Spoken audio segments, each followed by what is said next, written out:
Hello there, guys. We are back. Today I came to change the tires. There's a tire shop not far from where I live. So while they were changing the tires, I decided let me have a look at the discs and the brakes and just the condition. But my goodness, excellent. This car came with these discs and these parts. They've never been changed, but the condition is absolutely good. Look how big that part is. It's really amazing because it clearly shows that these cars, they are very efficient. And I looked at the suspension as well, shock everything to see if there's any movement. At the moment everything seems to be all right. It doesn't look like anything is falling apart there. The boot for the CV joint still intact, both sides I've checked. So it's amazing. As long as you know how to drive these cars efficiently using the regenerative braking, you will hardly use the brakes, because that's what I do. 99.9% of my driving and braking, I use regenerative braking, especially when I go down steep hills. I stick to regenerative braking. These tires, I changed them a few weeks ago. These are Michelin's. I put them at the back. Very expensive tires. These, and I'm not gonna put the same in the front because this is a taxi. It's always going around, turning, cornering, and all that. So you are shredding the tires. And this one is the driver's side as well. The discs in excellent condition, suspension, CV joint, boot, everything still in good condition at 90,000 miles, roughly there. Look at the pad. Look how big it is. From new, still there. If it was diesel, these parts will be gone. Will be gone, and the discs. So I'm very happy with the results that I'm seeing here. So they need service. If you take care of them, I think they take care of you. And again, I'm not putting high premium tires in the front because it's waste of money. Right, you have seen it yourself. These cars, if you drive them carefully, you hardly use the brakes. When I'm driving and I'm slowing down, I use the regenerative braking first until it's going very slow. That's when I step on the brakes. My brakes on this electric car, they're never hot because I use the electric motor to recharge the battery as I slow down.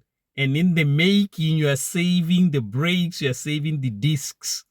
So that is a very good thing with electric car. My Citroen, the diesel one, at 90,000 miles from new, I would have changed the discs and the parts maybe 4 times, 5 times, because here in Stockholm-Trent we have hills. So going down a hill, especially 40-mile-an-hour speed, you're going at that speed, reducing speed with the brakes. At night you see them glowing red. So with the electric car, I just put it on regenerative braking, and especially Kia. I don't know about Hyundai, but Kia, because you have them flappy paddles to increase the severity of the regenerative. It has 3 levels. I'll start with the first, the second, and then when I really need the car to stop, I put it on the third, not touching the brakes. And that saves the discs, saves the parts, so it's a positive thing. Yeah, we don't like electric cars, that's true, but that's a positive thing. It saves you money, because it saves you money in both ways. As a taxi driver, I don't have to be wasting time changing the parts and the discs. I'm there working, and I don't spend the money buying those parts as well. So, but it kills the channel though, because I don't have jobs to do for my channel. So, but that's the way it is. That's the way it is. You lose one side, you gain the other side. You gain the other side, you lose the other side. So that's how it is. So the tires as well, you should understand how, if you have looked at my videos with the Citroen, I put remanufactured tires in the front on the Citroen. The only reason is, as you keep turning around, in town, on the edges, the tires are going. So the tires get finished very quickly in front than at the back. So it's best to just put cheaper ones, The ones I have at the back, one tire was about 140. Them Michelins. I just went for the best. I just told the guys I want the best at the back. Yeah. And they said, okay, gonna give you this Michelins. I think 140 each. I have to confirm that. I'll put the price on the screen. But they were not cheap. They were very, very expensive. Now, taking a car, the tire that is so expensive, I put it in the front, not on a taxi. Not good idea, because within 3 months you start seeing the edges getting finished. That's 140 gone. But if it's these budget ones, I bought the ones that I just put in here.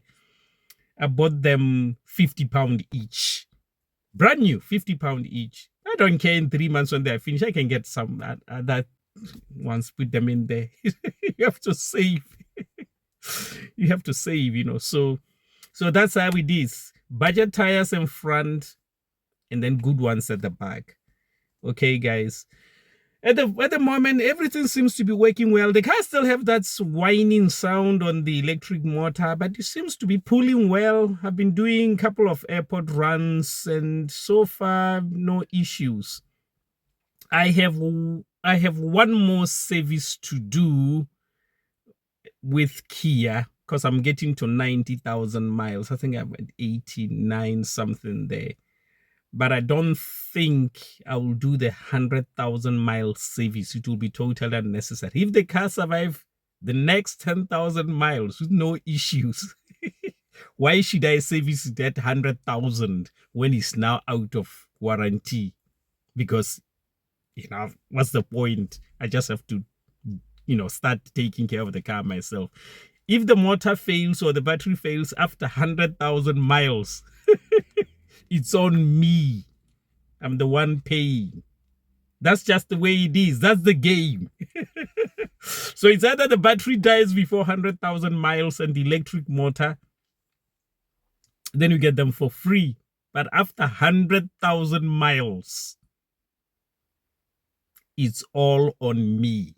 So I have to be very, very careful how I drive the car, because my doctrine or my style is at 200,000 miles. I think the car has had enough. There's no need to keep going. Get rid, sell it while maybe you can get something and go and get another one. But we'll see. We'll see if Kia behaves very well.